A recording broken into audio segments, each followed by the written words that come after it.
Bismillahirrahmanirrahim. Assalamualaikum warahmatullahi wabarakatuh. Waalaikumsalam warahmatullahi wabarakatuh. Yang terhormat Kepala SMP Negeri 177 Jakarta, yang saat ini akan diwakili oleh Bapak Tusan. Yang saya hormati calon guru penggerak Angkatan 8 Bapak Andri Ardiansyah serta Bapak Ibu guru yang saya banggakan. Puji syukur kehadirat Allah Subhanahu wa taala di mana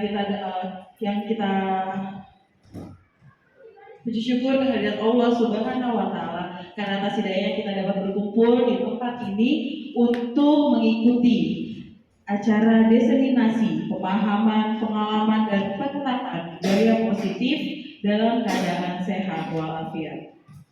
Bapak Ibu, terima kasih atas kehadirannya. Sebelum saya buka acara hari ini, saya bacakan dulu susunan acara, yaitu pembukaan. Yang kedua adalah sambutan kepala sekolah yang akan diwakili oleh Bapak Tursan. Selanjutnya paparan yang akan disampaikan oleh Bapak Andri Ardiansyah. Selanjutnya sesi tanya jawab dan penutup. Bapak Ibu, untuk mempercepat jalannya acara, marilah kita buka acara ini dengan sama-sama membaca basmalah. Bismillahirrahmanirrahim. Baik, acara selanjutnya yaitu sambutan kepala sekolah yang saat ini akan diwakili oleh Bapak Tursan. Kepada Bapak Tursan kami persilakan.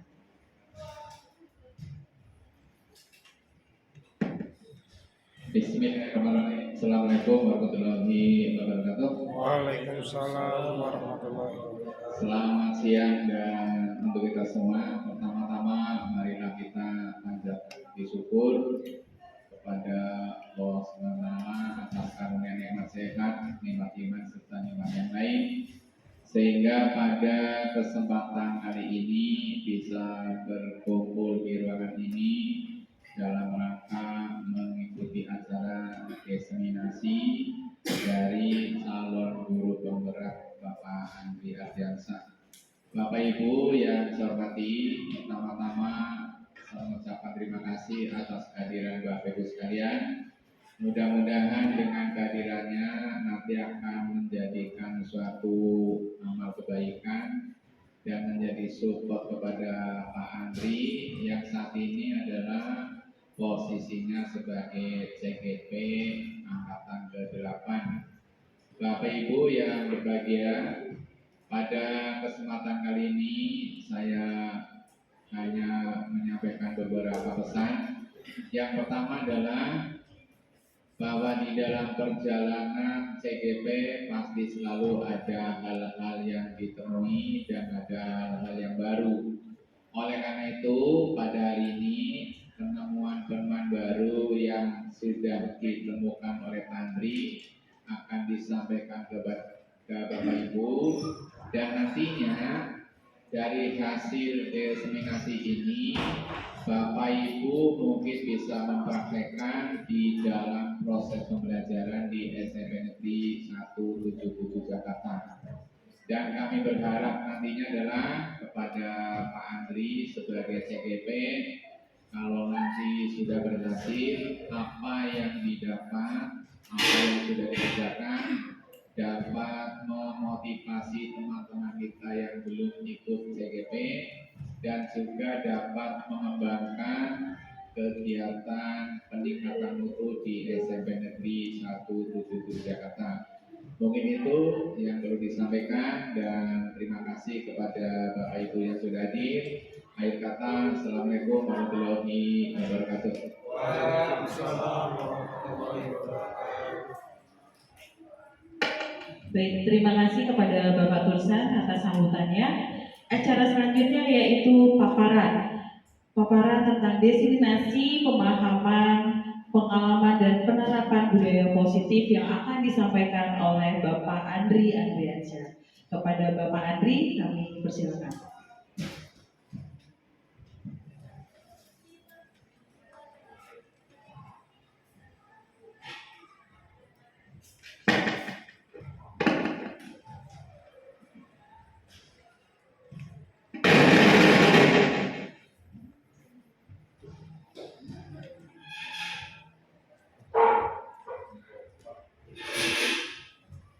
Bismillahirrahmanirrahim.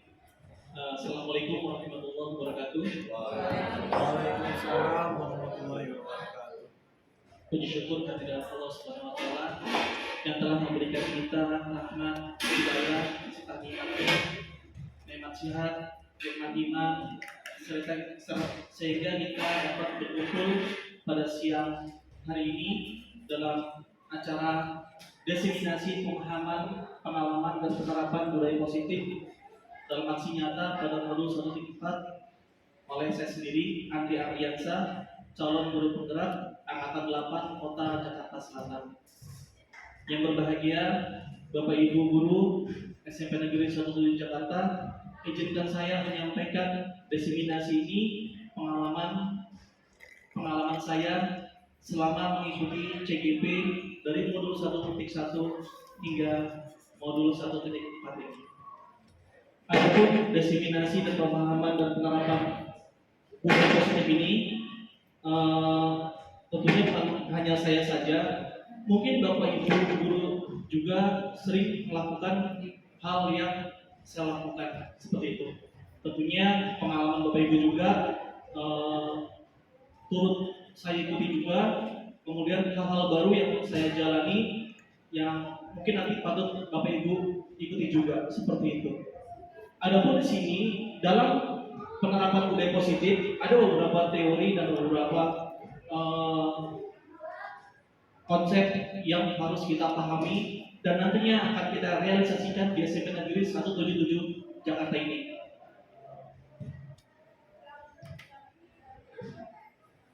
Latar belakang penerapan budaya positif di sini yaitu sekolah seharusnya menjadi tempat yang aman dan nyaman bagi murid. Hal ini sejalan dengan filosofi pemikiran KHD. KHD itu Ibu Ki Hajar Dewantara. Kita biasa menyingkat KHD ini adalah Bapak Ki Hajar Dewantara.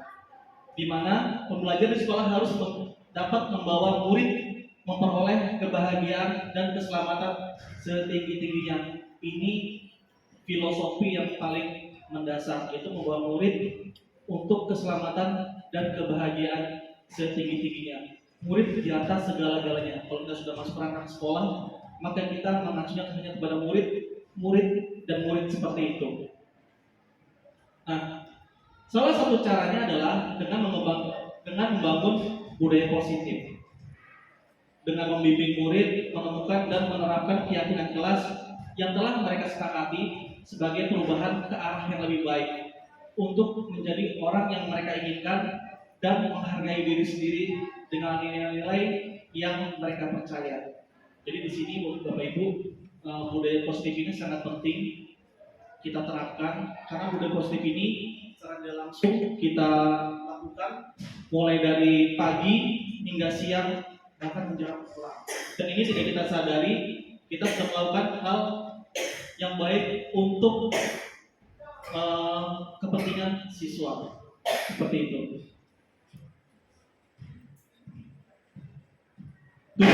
Tujuannya yaitu yang pertama mewujudkan pembelajaran yang berpihak pada murid. Jadi seperti ini kita sebut adalah student center. Ya, kalau kita pembelajaran yang lalu kita menggunakan teacher center atau pembelajaran yang masih monoton. Guru menghandle kelas dari awal hingga akhir, itu namanya teacher center. Kalau sekarang sudah berpihak pada murid. Yang kedua, meningkatkan keberanian dan kepercayaan diri murid untuk berpendapat. Nah, ini sering kita lakukan juga di kelas. Ya, contohnya pada kita memberikan materi, membagikan kelompok, kemudian siswa melakukan diskusi dan mempresentasikannya. Yang ketiga, menumbuhkan motivasi intrinsik. Bapak Ibu, motivasi intrinsik ini adalah suatu kemampuan dari dalam diri siswa, ya. Dari dalam diri, murni dari dalam diri, karena kemauan dari dalam diri. Yang keempat, menumbuhkan budi pekerti baik, bertanggung jawab, disiplin, jujur, dan komitmen. Ini kita selalu seperti ini tujuannya agar menumbuhkan karakter siswa dan menjadikan teladan guru ya oleh siswanya. Yang keenam, mengajarkan murid menemukan solusi dari suatu permasalahan. Nah, ini di sini mungkin sudah kita sering lakukan di kelas, ya, sering kita lakukan di kelas bagaimana murid itu diajak menggali suatu masalah, kemudian menganalisa dan mencari pemecahan masalahnya. Selanjutnya, mewujudkan disiplin positif pada murid. Jelas ini salah satunya adalah kita membuat keyakinan kelas, ya, atau kesepakatan kelas yang nantinya siswa akan terbawa, siswa akan melakukan hal dari dalam dirinya agar mencapai situasi yang nantinya kondusif dan situasi yang nantinya akan sesuai dengan keinginan pembelajaran, seperti itu. Tolak ukurnya apa sih sebagai tolak ukurnya? Yaitu murid mampu membuat keyakinan kelas sesuai dengan profil pelajar Pancasila. Tentunya di sini Bapak Ibu sudah membuat keyakinan kelas, ya. Walaupun secara tidak langsung ditempel menggunakan sticky note, tapi kita sudah secara lisan memberikan kesepakatan kelas. Contohnya, oke ya, sebelum kita mulai pelajaran, pokoknya Bapak Ibu ingin siswa pertama bertanggung jawab, ya, bertanggung jawab. Itu bagaimana? Semama kalau diberi tugas PR, ya harus dikerjakan, ya. Terus yang kedua bagaimana? Yang kedua saling menghargai. Bagaimana implementasinya? Implementasinya yaitu siswa harus menghargai satu dengan yang lainnya. Artinya sesama siswa itu tidak boleh saling mengejek, tapi kita tidak boleh menggunakan kata negatif. Kita harus menggunakan kata yang positif, ya, terhadap siswa tadi. Bagaimana? Contohnya memberikan arahan. Nah, kalian sesama teman harus saling ini, ya, harus saling menghargai. Artinya bagaimana? Ya tidak boleh. Artinya nih, ya ini nggak boleh saling ejek-ejek. Kalau teman ada kekurangan, kita mengambil seperti itu terus sekali. Ini seperti itu. Atau mengerjakan tugas tepat waktu, mengumpulkan tugas tepat waktu. Nah, ini suatu keyakinan dari kesepakatan kelas juga. Yang kedua, menjalankan kegiatan kelas tanpa tekanan. Nah, tadi seperti saya jelaskan juga. Terus yang ketiga, murid mampu menentukan solusi dari permasalahan yang dihadapinya. Jadi kita memberikan materi arahan, dan siswa memberikan analisa, kemudian mencari solusinya dibantu oleh yang terakhir, murid mampu melaksanakan keyakinan kelas secara terus-menerus, secara berkelanjutan dan konsisten, seperti itu. Nah, ini artinya murid mampu melaksanakan apa yang sudah disepakati. Ya, setelah disepakati, tentunya ini dijalankan secara rutin. Dan tidak boleh lupa siswa dalam kesepakatan kelas selama setahun berlangsung. Seperti itu.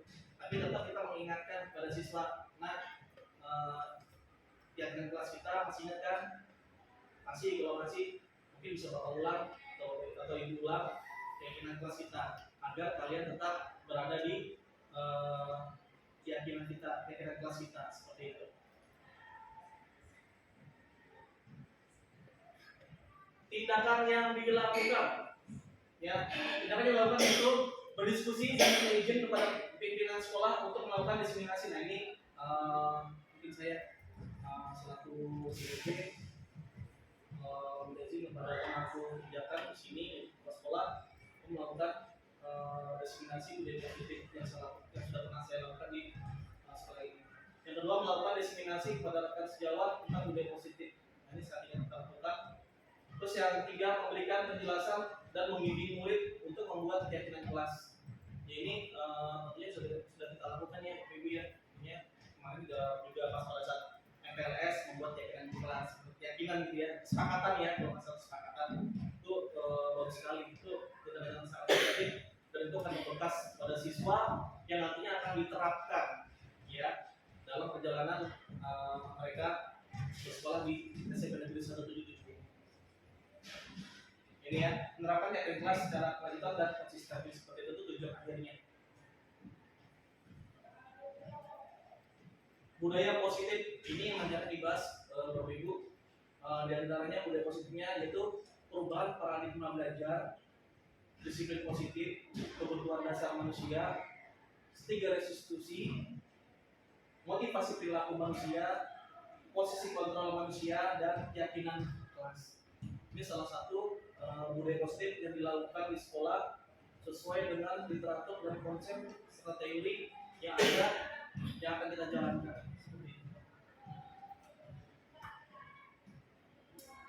Ini satu statement, seorang guru yang baik harus memiliki kemampuan dalam mewujudkan budaya positif di sekolah. Jadi kita harus punya nilai suatu keinginan bagaimana bisa ditiru oleh siswa yang nantinya bisa diterapkan oleh siswa secara konsisten. Nah ini melalui kegiatan dan pengalaman kita yang ada di sekolah ini nanti akan ditiru oleh sekolah menjadikan karakter yang baik. Budaya positif tersebut dapat dijalankan dengan menerapkan konsep-konsep inti seperti disiplin positif, memahami motivasi perilaku manusia berkaitan dengan hukuman dan penghargaan, posisi kontrol seorang guru, pembuatan keyakinan kelas atau sekolah, dan penerapan segitiga restitusi dalam penyelesaian masalah murid. Jadi di sini kompleks sekali setelah saya bikin CGP ternyata suatu permasalahan tidak hanya kita hanya diskusi, ternyata ada tekniknya, ada teorinya, ada caranya bagaimana menyelesaikan masalah itu dengan suatu step yang siswanya juga nyaman, nantinya akan perbaiki kesalahan itu sendiri. Jadi seperti itu namanya restitusi. Tujuan akhir dari budaya positif ini Bapak Ibu hanya satu. Ini sudah pernah kita lakukan dan tentunya siswa mengikutinya dengan baik. Siswa mengapresiasi ini dengan baik dan siswa pun merasa apa hasil dari budaya positif yang kita lakukan ini menjadikan suatu manfaat untuk mereka, yaitu menciptakan profil pelajar Pancasila. Tentunya dengan elemen yang kita miliki di sini, ya, tentunya kita jalan juga. Pertama, sesuai dengan filosofi Ki Hajar Dewantara, ya, yaitu menuntun membawa siswa untuk keselamatan dan kebahagiaan setinggi-tingginya. Itu filosofi yang paling mendasar untuk KHD kepada seluruh masyarakat Indonesia, menuntun siswa untuk selamat dan bahagia setinggi-tingginya. Karena murid di atas segala-galanya, murid dan murid. Kita bekerja untuk kesuksesan siswa kita. Makanya Ki Dewantara selalu seperti itu, ya, menekankan semua pada murid.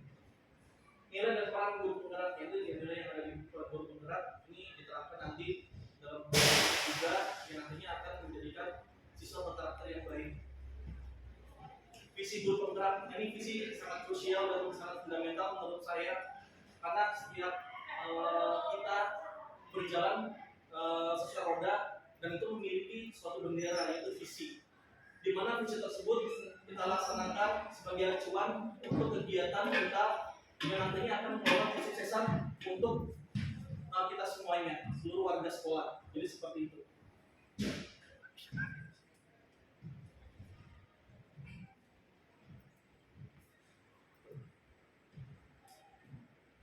Perangkat dihidupkan.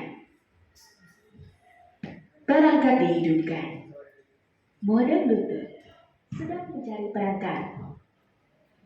Cek.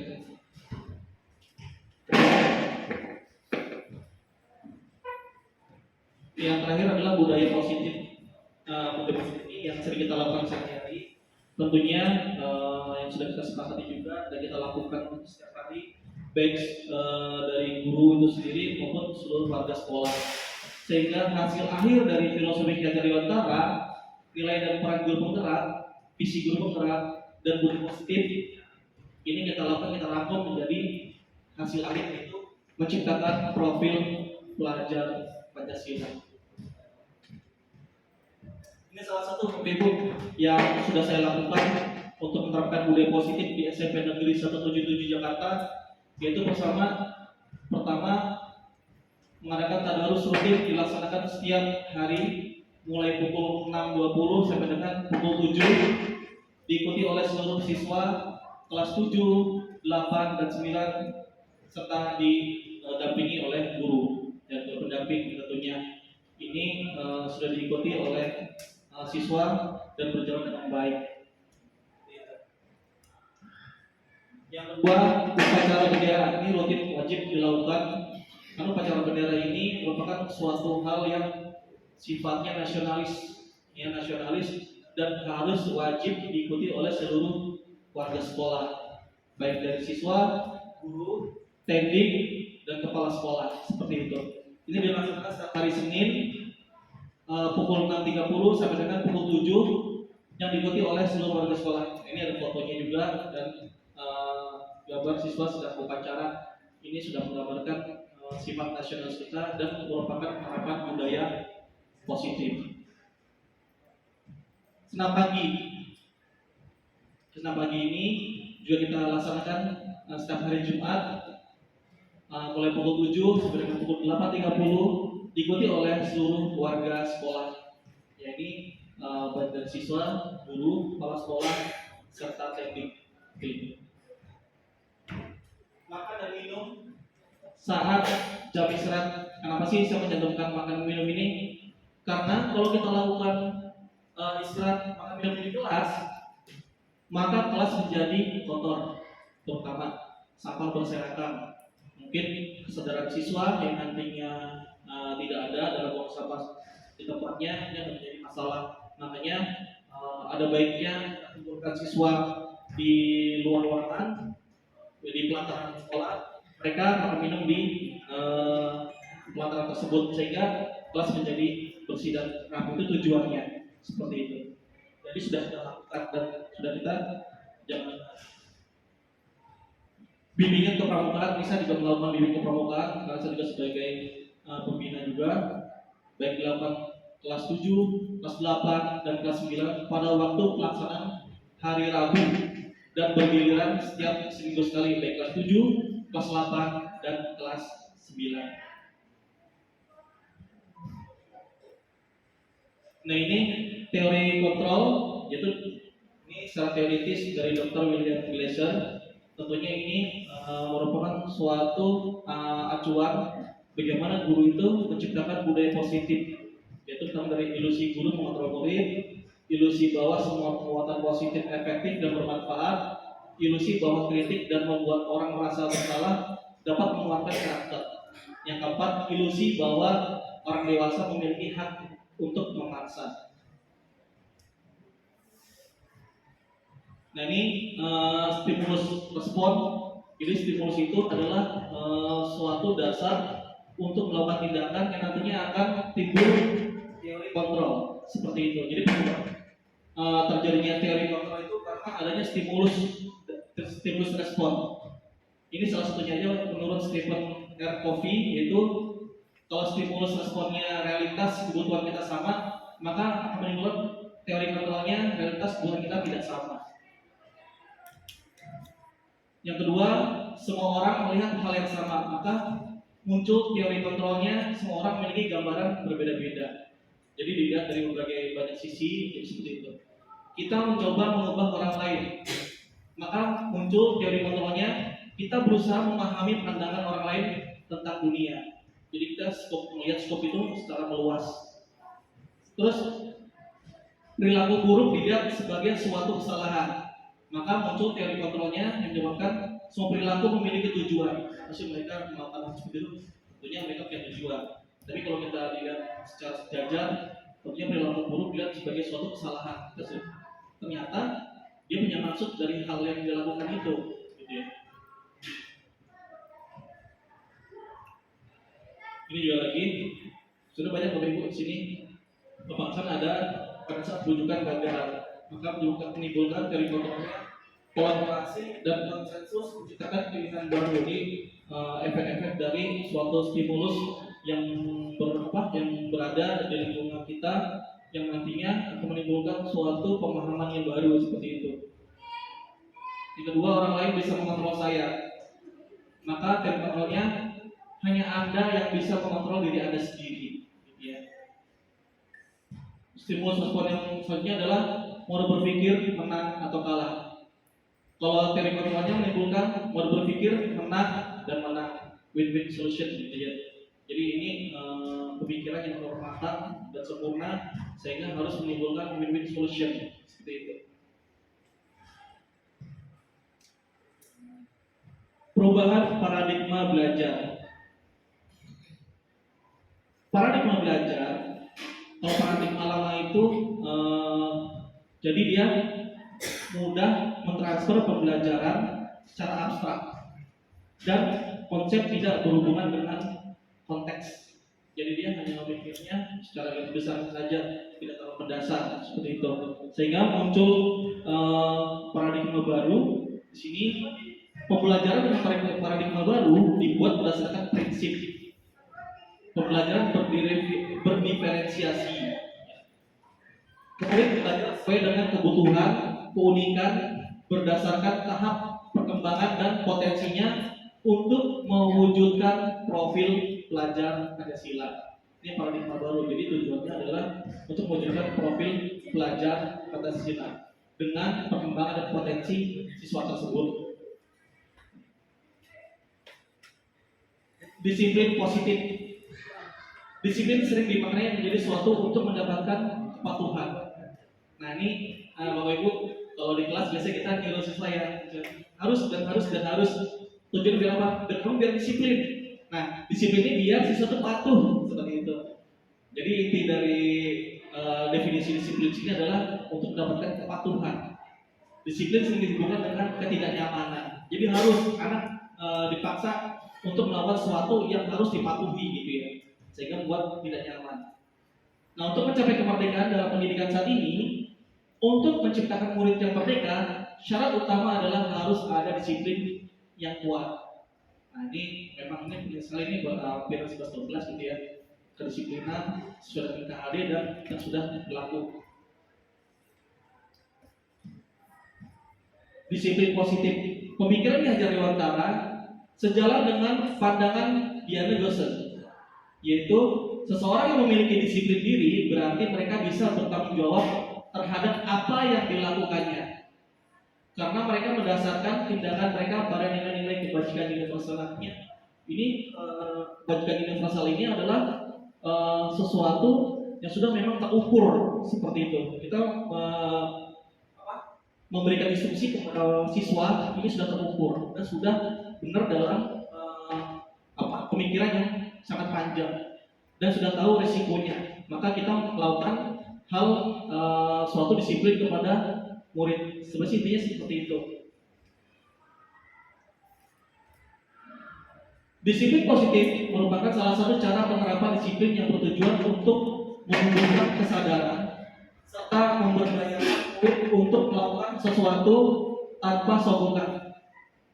Kita sebenarnya tanpa sogokan tuh, kamu harus ini ya, harus tertib. Nanti ibu kasih hadiah deh kalau kamu sudah tertib. Nah ini siswa dia terpancing nih. Kalau cuma dari kasih sogokan, ya dia nggak mau. Karena nggak ada imbalannya. Ini hati-hati. Ini kalau model seperti ini, prinsip-prinsip yang tanamkan siswa seperti ini akan berimbas balik juga, berimbas nggak baik juga terhadap siswa seperti itu ya. Ancaman maupun hukuman ini juga hati-hati juga Bapak Ibu ya dalam menerapkan disiplin positif terhadap murid kita. Sebagai guru, tujuan kita adalah menciptakan murid yang memiliki disiplin diri, sehingga mereka berperilaku sesuai dengan nilai-nilai kebajikan universal, yang memiliki motivasi intrinsik dan bukan motivasi ekstrinsik. Kalau motivasi intrinsik tadi sudah saya jelaskan juga dari dalam diri, kemampuan dari dalam diri masing-masing, dari diri kita sendiri.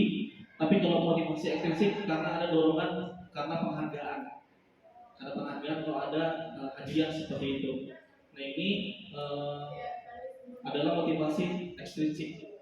Tapi nanti kalau saya baca lagi motivasi intrinsik dan motivasi ekstrinsik, ternyata penting juga motivasi ekstrinsik. Ya penting juga ternyata di situ. Mungkin sampai di pembahasan kebutuhan dasar, yaitu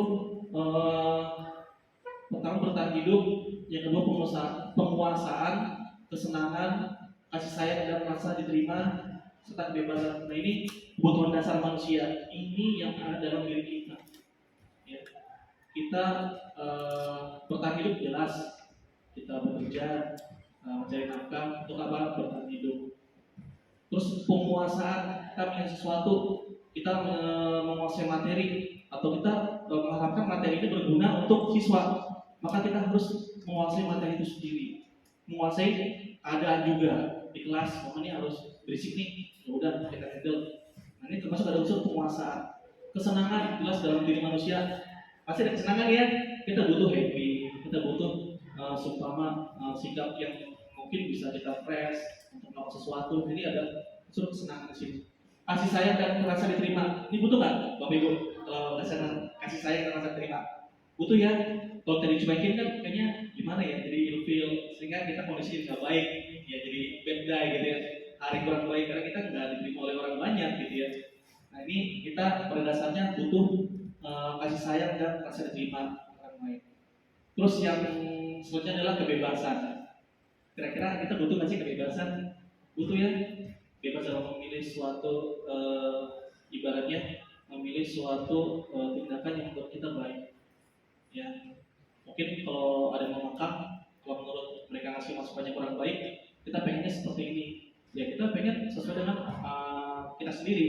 Kita sudah mengukur bahwa tindakan yang kita lakukan itu sudah baik. Identitas gagal ini berupa hukuman yaitu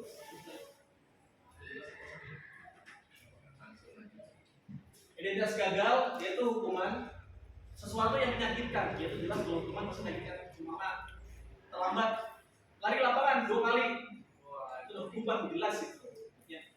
Cuci kamar mandi, WC jelas itu hukuman. Tapi kalau konsekuensi beda. Sesuatu yang terjadi. Nah, sekarang sudah sepakat ya. Tidak boleh terlambat. Jika terlambat, kalian nanti akan terbiasa terlambat juga. Makanya tidak boleh terlambat lagi. Kamu harus mempersiapkan dengan baik segala sesuatunya agar kamu tidak terlambat lagi. Itu konsekuensi. Cuma nih kalau mata pelajaran TK, kalau sama konsekuensinya, nah jika kamu terlambat masuk kelas di pelajaran TK, mungkin nanti kamu akan ketinggalan materi. Kalau materi, pasti kamu tidak tercapai nilainya.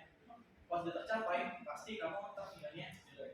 Kalau nilainya jelek, nanti kamu susah memperbaikinya karena sudah ketinggalan materinya. Itu konsekuensi. Nah, restitusinya itu merupakan pilihan. Jelas restitusinya kita ada tiga. Yang pertama itu stabilisasi tindakan, terus yang kedua validasi tindakan yang salah, yang ketiga adalah menanyakan keyakinan. Seperti itu. Nanti akan ada contoh kasus dan penjelasan masalahnya. Ini juga merupakan contoh juga yang merupakan antara hukuman dan konsekuensi, ya. Jadi tidak nyaman untuk murid dalam jangka panjang. Konsekuensinya yaitu di kasusnya tidak nyaman untuk murid dalam jangka pendek. Kalau selama konsekuensi kan hanya saat itu juga. Dan kalau hukuman itu akan terbawa sampai kapanpun. Kalau kita ngasih suatu hukuman, sering punishment, maka akan kena murid itu karena berat sekali, karena menyakitkan seperti itu. Kan akan lama dia. Ya, mungkin dia akan merasakannya bersalah cukup panjang. Kalau konsekuensi, oh iya, kalau nanti dosen agak kurangin seperti itu konsekuensinya.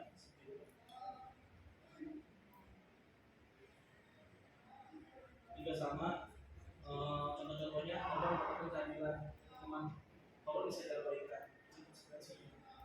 Konstitusinya kalau mendapatkan ganti. Nah ini suatu hal yang mungkin pembeda antara hukuman dan konsekuensi.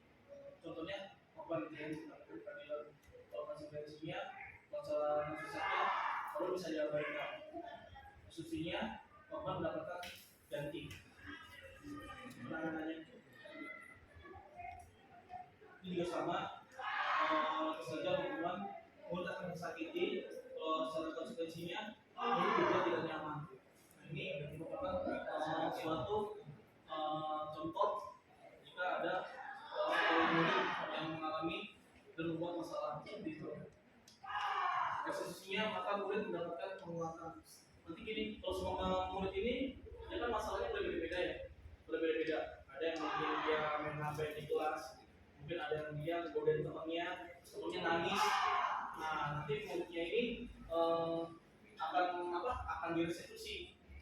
yang akan mendapatkan suatu penyelesaian dengan cara yang baik. Bagaimana ini namanya restitusi alternatif seperti itu. Tentu videonya. Ini juga perilaku pasif agresif meningkat. Secara konsekuensinya penguatan hanya bertahan dalam waktu pendek. Restitusinya masalah kepercayaan. Ini juga sama nih, hukuman sistem tidak akan berjalan bila murid takut. Kalau secara konsekuensinya itu memerlukan monitoring dan supervisi terus menerus dari guru.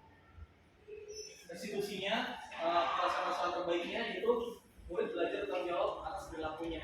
Jadi juga seperti itu. Juga sama, hukuman berlaku hanya pada sebuah institusi, tidak pada kehidupan nyata. Konsekuensinya membantu penerapan mengikuti aturan dalam masyarakat. Restitusi penyelesaiannya fokus pada pemecahan masalah dalam jangka panjang. Jadi contoh-contoh, jika peraturannya adalah kamu wajib, pokoknya kamu begitu, gitu. Terus konsekuensinya apa peraturannya? Dia menanyakan kembali apa peraturannya. Mampukah kamu melakukannya? Terima kasih. Restitusinya penanganannya apa yang kamu yakini, apa yang bisa kamu lakukan untuk memperbaiki masalah ini. Nanti ada videonya. Ini sama. Ini yang paling mendasar nih saya baca seperti ini. Murid akan membenci peraturan.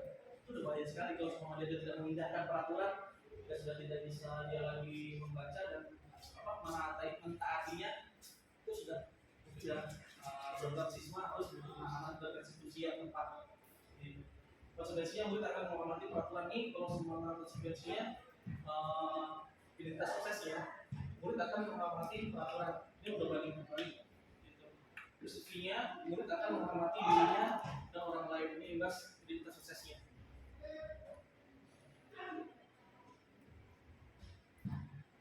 Juga sama, ya.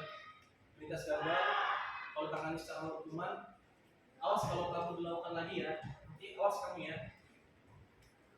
Identitas sukses, konsekuensi, lakukan apa yang saya katakan. Itu agak sedikit mudah gitu ya, agak sedikit low. Restitusinya, apakah hal ini yang sebenarnya ingin kamu lakukan? Apa sih sebenarnya yang akan kamu lakukan itu? Ini restitusinya seperti ini, bukan akan kembali kepada siswa seperti itu. Nah ini sama ya, identitas gagal, hukuman, yaitu mode paksaan. Itu mendorong menyalahkan diri sendiri. Jadi kita seakan-akan itu harus ngaku gitu ya, mendorong menyalahkan diri sendiri. Konsep diri buruk ini imbas dari kita lakukan menggunakan metode hukuman.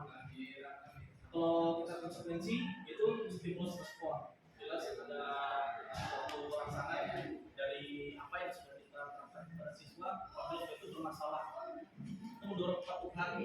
Ini efektivitas prosesnya ya, mendorong kepatuhan dan konsep diri baru. Restitusinya yaitu teori kontrol, mendorong disiplin positif dan konsep diri seperti itu.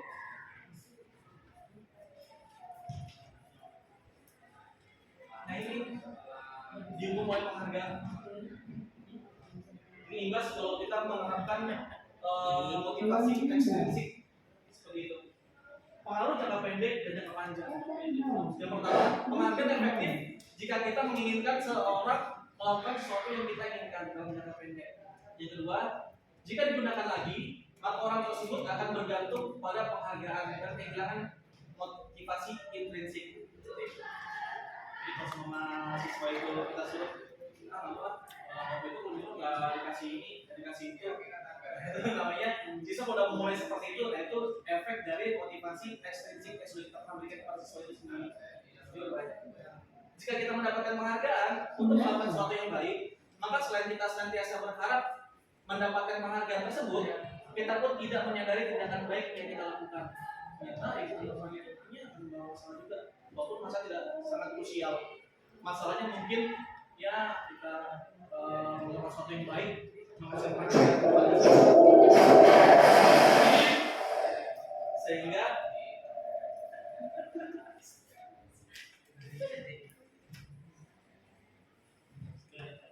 Sehingga kita lebih cenderung menggunakan motivasi intrinsik dibandingkan ekstrinsik.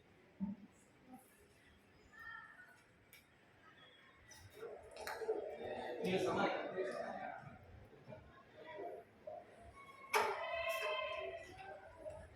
Penghargaan tidak efektif.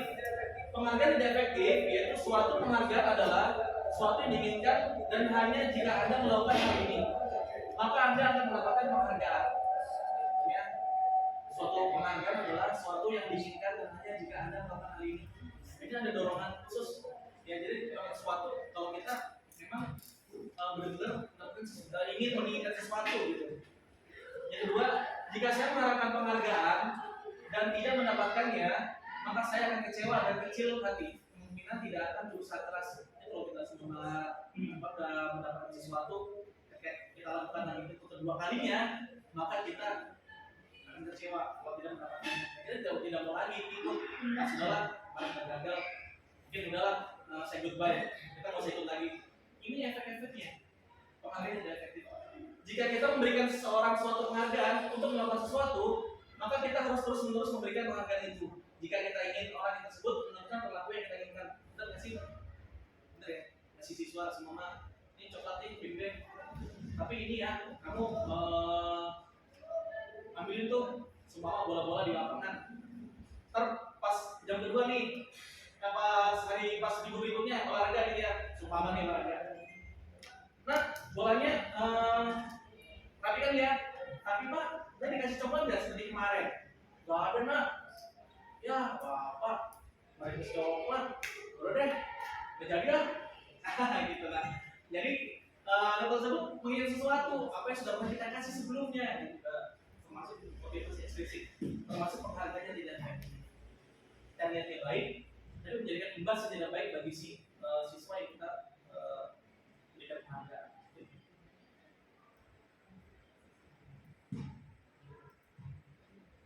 Penghargaan merusak hubungan, yaitu ketika seorang diberi penghargaan atau pujian di depan orang banyak, maka yang lain akan iri. Sebagian mereka tidak menyukai orang tersebut. Ada nggak sih kayak gini? Kalau kita kasih penghargaan nih, kita kasih ada murid yang iri. Dia dikasih, saya juga. Padahal saya pernah loh kayak seperti itu. Jika seorang guru sering memberikan penghargaan kepada murid-muridnya, besar kemungkinan murid-muridnya termotivasi hanya untuk menyenangkan gurunya. Jadi gitu. Kalau seumpama, ayo nak, besok ikut lomba baris ya. Ayo, ikut yuk. Tak kasih pandi, lomba juara. Jalan, ayo benar, kasih pantar lomba juara. Bisa malu. Ini nggak gimana ya? Benar dalam diri masing-masing siswa gitu. Jadi seakan-akan biar gurunya itu senang. Jadi bukan karena potensinya dia, tapi karena biar gurunya senang. Jadi termasuk ada yang merusak hubungan. Yang ketiga, yang dia pas lomba juara, saya jadi malu sama Pak Andre, dia ketemu lagi sama kemarin Dragila dan juara. Gimana ya? Gitu. Nah ini termasuk salah satunya. Penghargaan menciptakan persaingan di dalam kelas. Persaingan menciptakan kecemasan. Mereka yang percaya bahwa mereka tidak memiliki kesempatan untuk mendapatkan penghargaan akan berani mencoba. Contoh dalam suatu kelas ya. Dalam suatu kelas, tentunya kita harus benar-benar melihat siswa. Jangan benar menunjukkan bahwa persaingan itu benar-benar kita ciptakan yang nanti akan menimbulkan kegaduhan di kelas. Yang tadinya, ayo selama nih Putri, kamu kan peringkat 1, ayo terus peringkat 1, kamu coba peringkat 2, terus peringkat 2. Terus ketika kita membandingkan dengan yang lain, kamu boleh juara, kamu juga harus juara dong, sama kayak si Putri. Ini akan tes, tidak langsung ini menunjukkan suatu persaingan yang tidak baik nanti.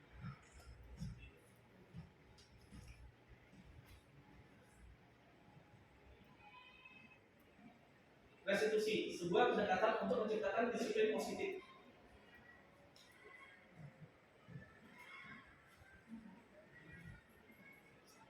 Jadi restitusi ini sebuah cara menemukan disiplin positif, namanya sebuah proses menciptakan kondisi bagi murid untuk memperbaiki kesalahan mereka, sehingga mereka bisa menciptakan kelompok dengan karakter yang lebih kuat. Kita semuanya beberapa teori juga yang artinya akan diterapkan para siswa sesuai dengan restitusinya.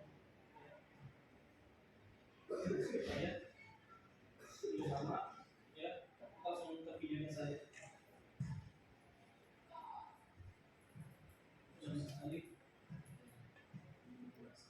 Di akhir kelas, termasuk di akhir kelas, tadi sudah kita bahas juga mengenai di akhir kelas, di mana suatu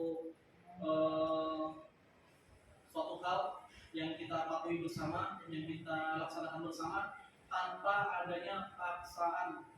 Jadi sepanjang kelas belajar bareng-bareng para siswa tersebut menyanggupinya dan siswa tersebut menjalannya dengan baik. Itu namanya kegiatan kelas, sepanjang kelas. Juga sama, sebenarnya.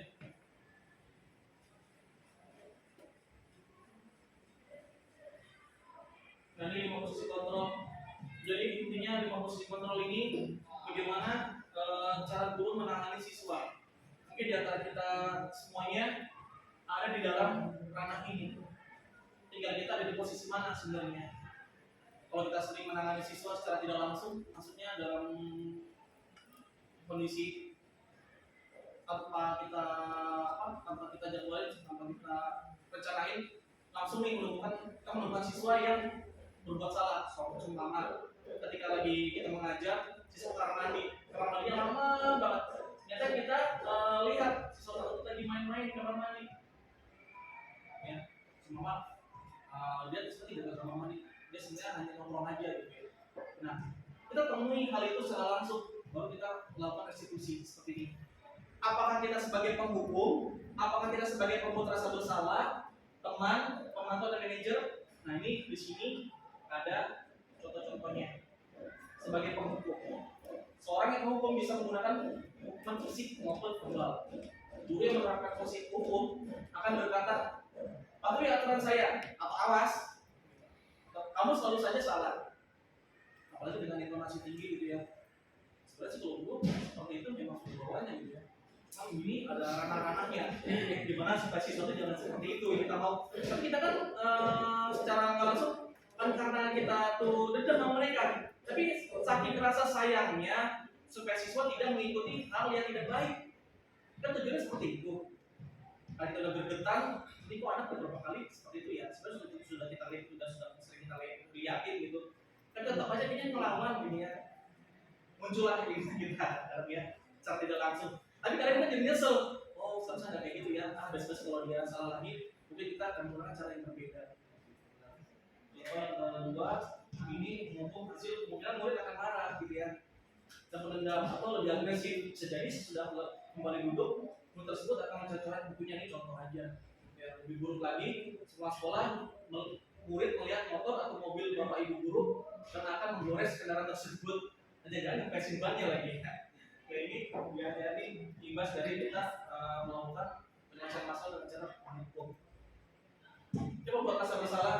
Contohnya nih, ibu sangat kecewa sekali dengan kamu. Ini seakan-akan kita sendiri merasa bersalah. Siswa harus menyadari kalau sebagai guru tuh, kok jadi siswa mandang kita jadi bersalah gitu. Oh, hasil mobil guru ya, itu jadi guru jadi merasa bersalah. Jadi pandangan murid terhadap kita gitu ya. Berapa kali bapak harus beritahu kamu ya, gimana coba kalau orang tua kamu tahu perbuatan kamu? Kan pasti kan merasa guru itu kan, oh sebenarnya yang salah saya, kan kenapa guru jadi menyesal ya? Ini adalah membuat merasa bersalah.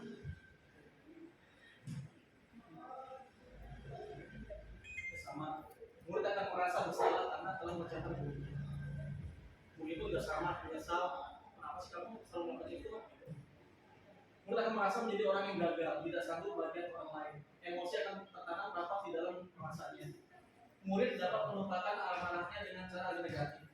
Murid tertekan dan dapat melupakan amarahnya dengan menyakiti diri sendiri. Bahwa ini juga banyak juga sebenarnya.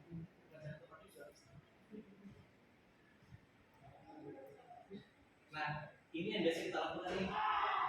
Jadi kita rangkul semuanya. Gimana sih kok bisa seperti itu? Kejadiannya bagaimana? Segini ya. Ayo bantulah demi ibu ya. Ayo ingat tidak bantuan bapak selama ini. Ya sudah, kali ini tidak apa-apa. Nanti ibu bantu bereskan. Ini bantuan begini ya. Ya sama. Orang merasa senang dan akrab dengan guru, ini termasuk dampak yang positif. Hanya di sisi negatif, murid menjadi tergantung pada guru tersebut. Bila ada masalah, dia merasa bisa mengandalkan guru tersebut membantunya. Akibat lain dari posisi teman, dia akan berbuat sesuatu bila yang menyuruh adalah guru tersebut yang tidak berlaku bagi guru lain. Ini pemantau, seorang pemantau sangat mengandalkan perhitungan catatan data yang akan digunakan sebagai bukti perilaku seorang. Pos ini menggunakan stiker, catatan, checklist, pos ini habis dulu BK ya. Kita lihat dari sini gambarnya BK dari pemantau ya. Ini catatannya, punya historinya, ini bagaimana. Ini juga contoh percakapannya. Adi, tahukah kamu jam berapa kita mulai? Tahu Pak, kamu terlambat harus menit. Kamu sudah mengerti konsekuensi yang harus dilakukan bila terlambat? Itu contohnya. Nah sekarang kita lihat, ini terakhir manajer. Posisi mana guru berbuat sesuatu bersama murid, mempersilahkan murid mempertanggungjawabkan perilakunya. Seorang manajer telah memiliki keterampilan di posisi teman, pemantau dan dapat kembali ke posisi tersebut bila diperlukan. Namun bila kita menginginkan murid, kita menjadi manusia merdeka, mandiri dan bertanggung jawab, maka kita perlu mengacu pada institusi yang dapat menjadi murid kita seorang manajer bagi dirinya sendiri.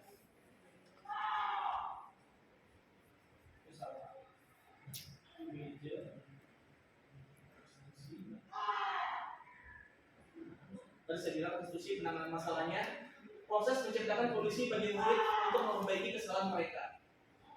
Proses menciptakan kondisi bagi murid untuk memperbaiki kesalahan mereka. Ini contohnya menurut dosen yang ternyata nih, pertama yaitu menstabilkan identitas, yang kedua validasi tindakan yang salah, yang ketiga menanyakan kira-kira ini bukti dari penyelesaian masalahnya. Berikut adalah video mengenai 5 posisi kontrol yang dicontohkan oleh guru seorang anaknya.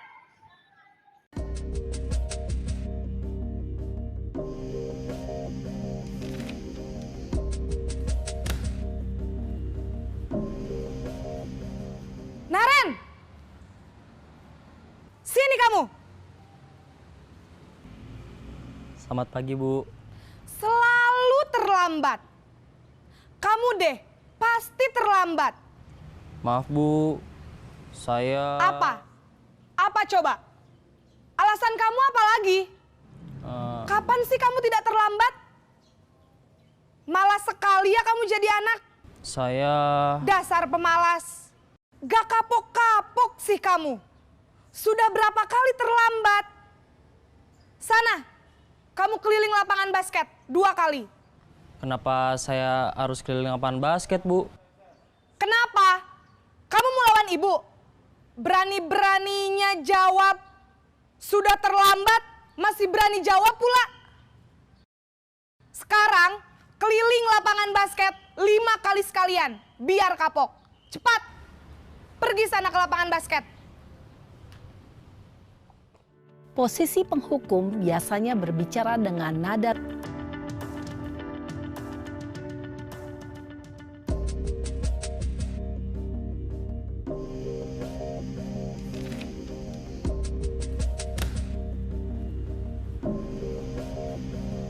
Naren!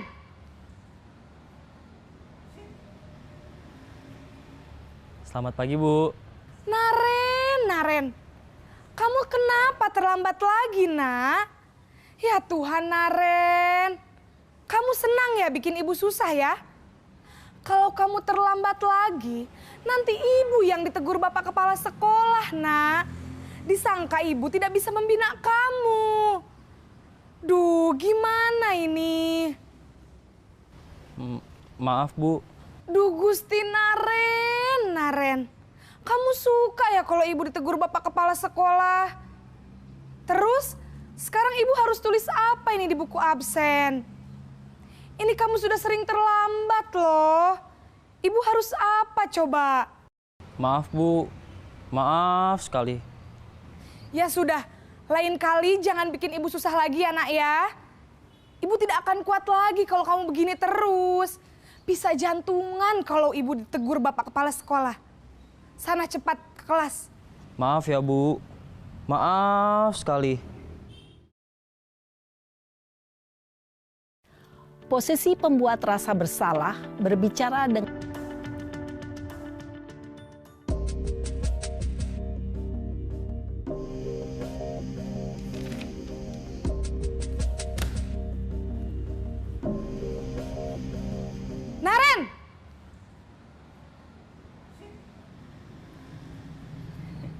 Selamat pagi, Bu. Wah, sudah jam berapa ini, Nak? Terlambat lagi ya, sayang. Iya, Bu. Habis ibu saya lupa bangunkan saya, Bu. Kamu malah menyalahkan ibu kamu. Kamu bukannya anak yang larinya paling kenceng. Kok terlambat sih? Iya, Bu. Saya memang terlambat bangun tadi. Jadi, biarpun saya lari kencang, tetap gak kekejar, Bu. Ya sudah sana. Nanti lain kali larinya lebih kenceng lagi ya. Biar gak terlambat lagi. Bikin seneng ibu. Demi ibu. Bisa kan? Bisa lah, Bu. Ya sudah sana masuk kelas. Ibu beresin urusan absen kamu. Kamu ini ada-ada saja. Dalam posisi teman, guru berbicara dengan nada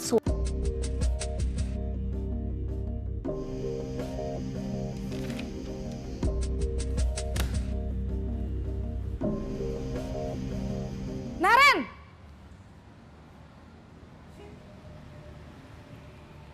Selamat pagi, Bu. Naren, apa peraturan sekolah kita tentang jam berapa kita harus masuk sekolah, Nak? Kita harus di sekolah jam 7, Bu. Iya, betul. Sekarang sudah jam 7.20. Naren sudah tahu konsekuensinya jika terlambat hadir. Paham, Bu.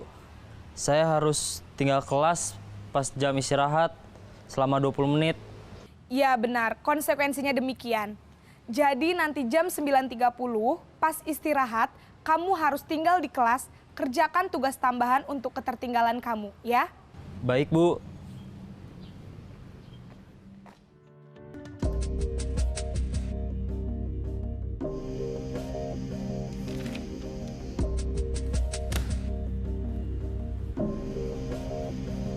Naren!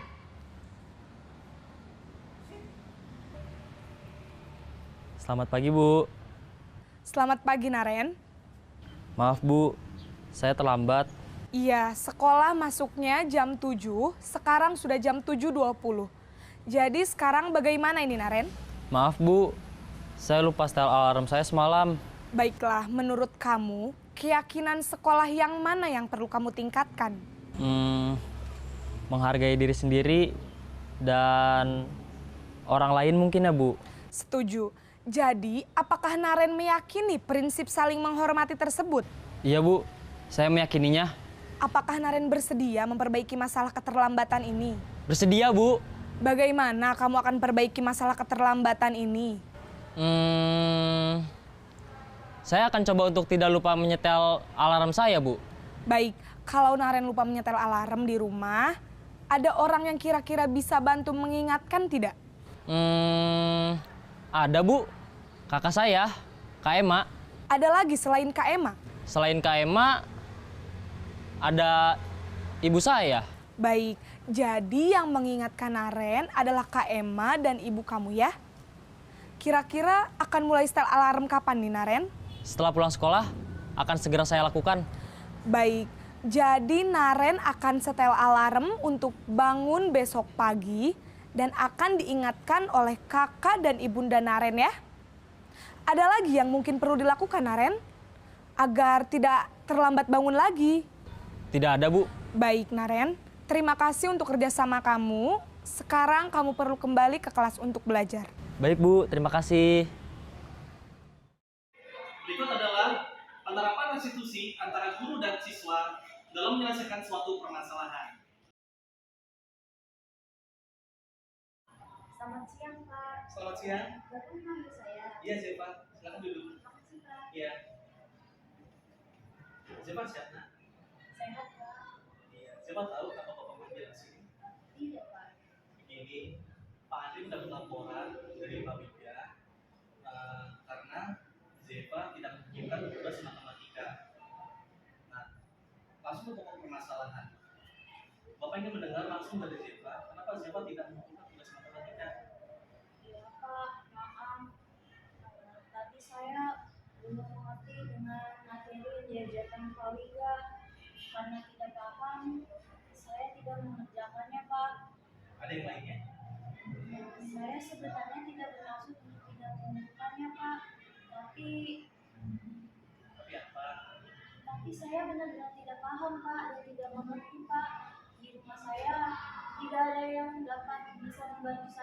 belajar matematika, Pak. Siapa tahu saat ini saya masih ada masalah. Iya, Pak. Baiklah, Bapak di sini tidak mencari siapa yang salah. Bapak di sini untuk mencari penyelesaian masalah. Ada alasannya bukan? Pasti kamu tidak mengumpulkan tugas karena kamu tidak paham dan tidak mengerti.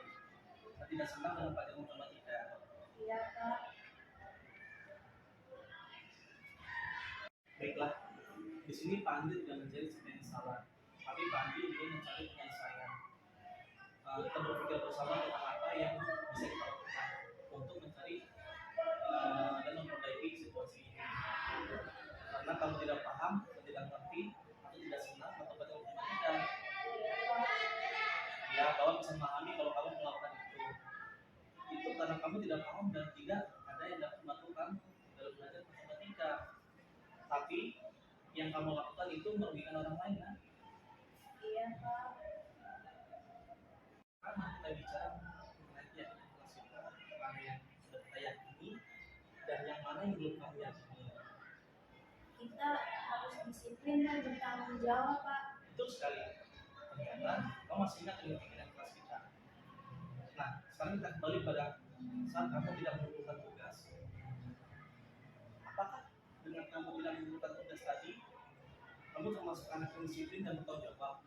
Tidak, Pak. Tapi kamu merasa benar melakukan hal itu. Menurut Bapak, ada cara lain untuk mendapatkan rasa senang terhadap mata pelajaran matematika tanpa merugikan orang lain dan dirimu sendiri. Bagaimana menurut kamu? Iya, Pak. Nah, sekarang mari kita selalu mengindahkan pikiran kelas kita. Dan apakah kamu tahu apa yang kamu harus lakukan untuk memperbaiki kesalahan kamu? Iya, Pak. Saya akan meminta maaf kepada Pak Wiga dan berjanji tidak akan mengulanginya lagi.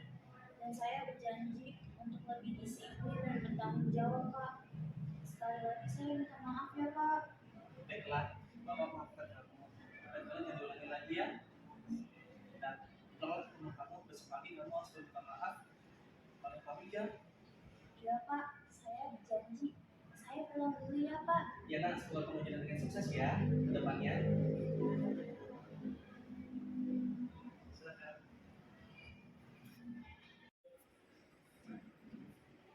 Oke, terima kasih. Mungkin sampai sini ada yang mau bertanya, dipersilakan. Ya, baik Bapak Ibu, tadi kita sudah saksikan paparan dari Pak Andri. Sekarang masuk sesi tanya jawab. Silakan kepada Bapak Ibu yang ingin memberikan pertanyaan.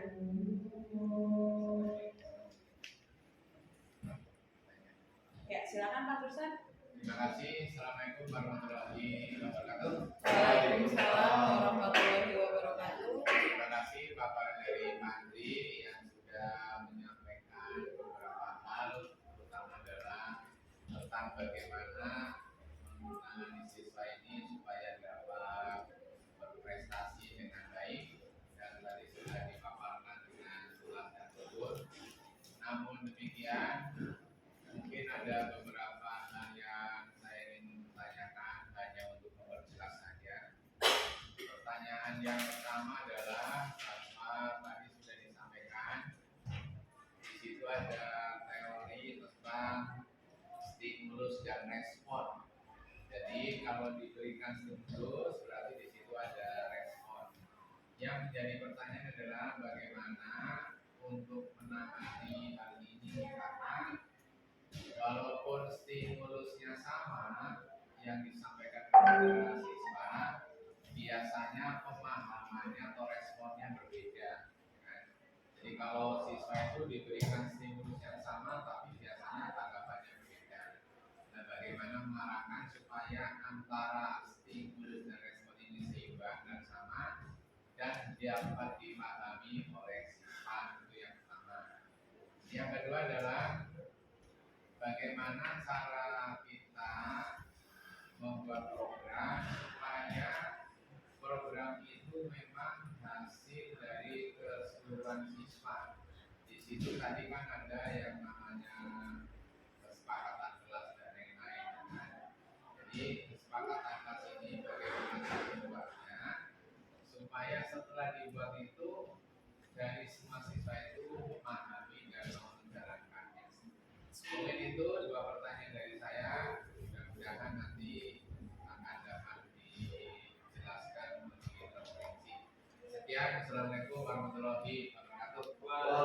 Waalaikumsalam warahmatullahi wabarakatuh. Baik, satu pertanyaan tadi dari Pak Tursan. Mungkin ada lagi Bapak dan Ibu? Kalau tidak ada, mungkin bisa langsung dijawab oleh Pak Andri. Silakan Pak Andri.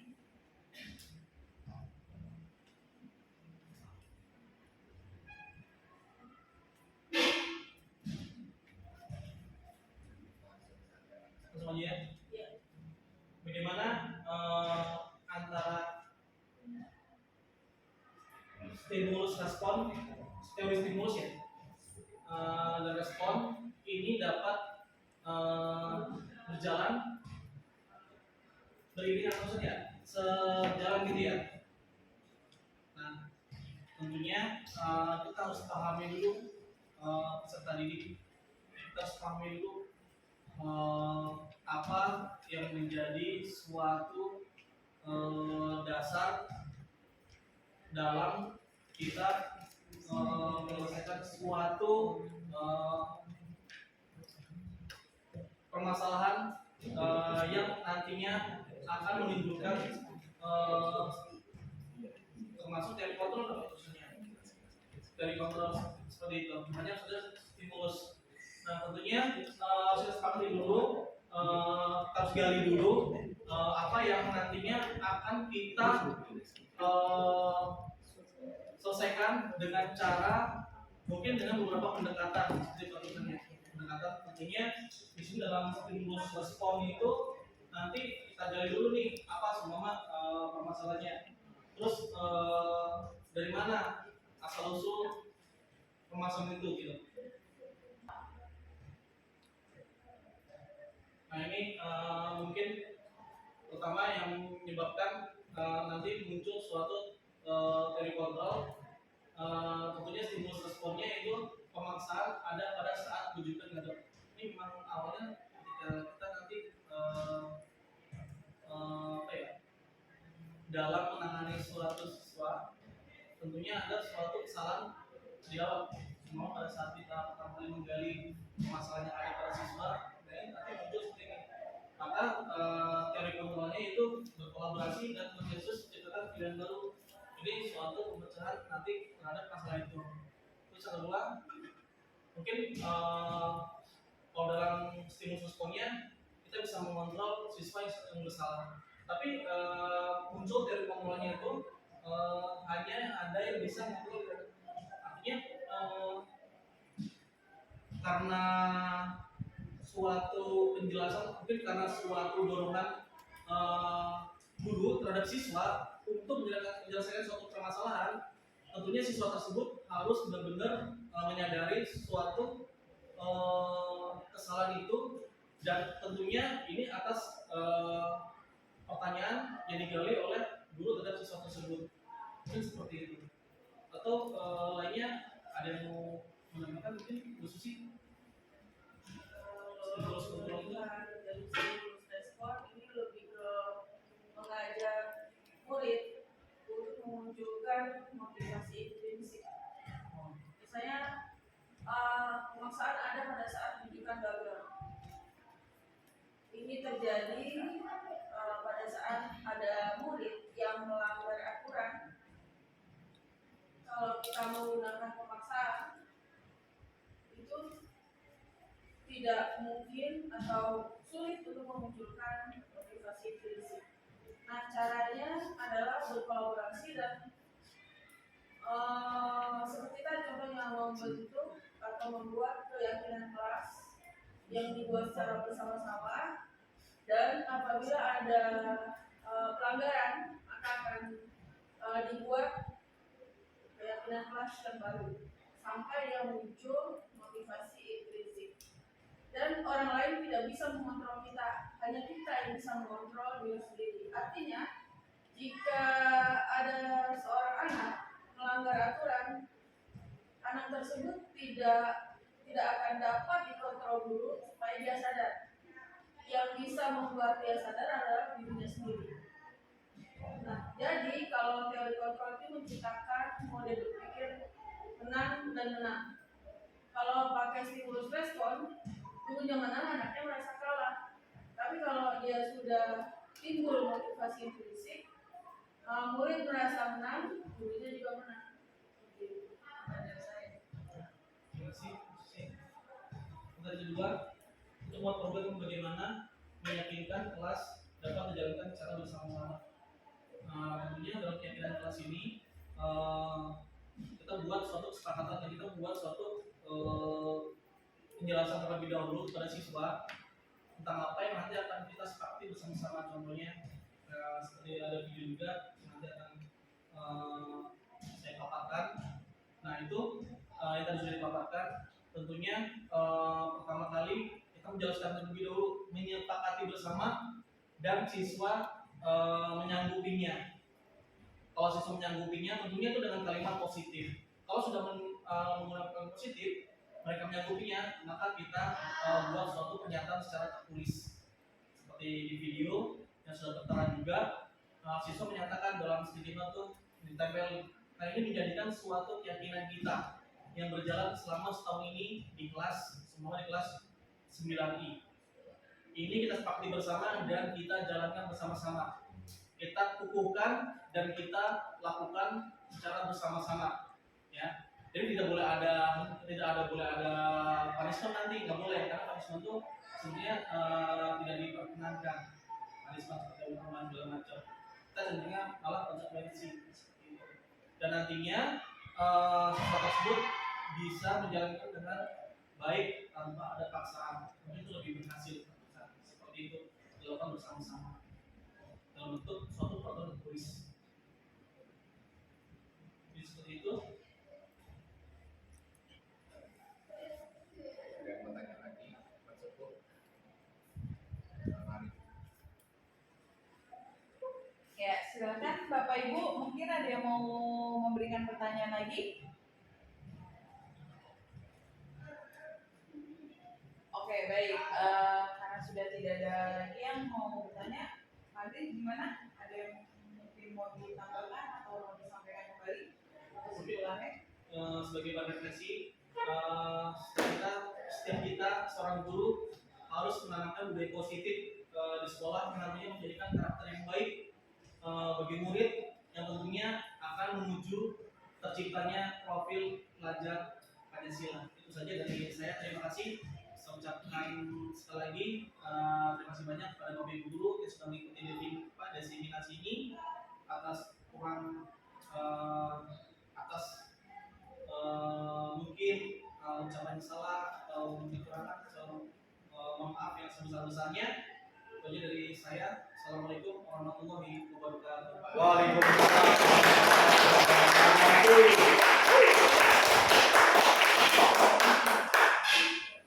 Baik, dengan berakhirnya paparan dari Pak Andri serta ditarik kesimpulannya dari acara hari ini, maka diseminasi ini telah selesai. Sebelum kita tutup, marilah kita sama-sama membaca hamdalah. Alhamdulillahirabbil alamin. Baik, terima kasih kepada Bapak Ibu semua yang telah hadir dan mengikuti acara hari ini. Saya mengucapkan mohon maaf apabila ada salah kata. Wabillahi taufiq wal hidayah. Wassalamualaikum warahmatullahi wabarakatuh. Waalaikumsalam warahmatullahi wabarakatuh.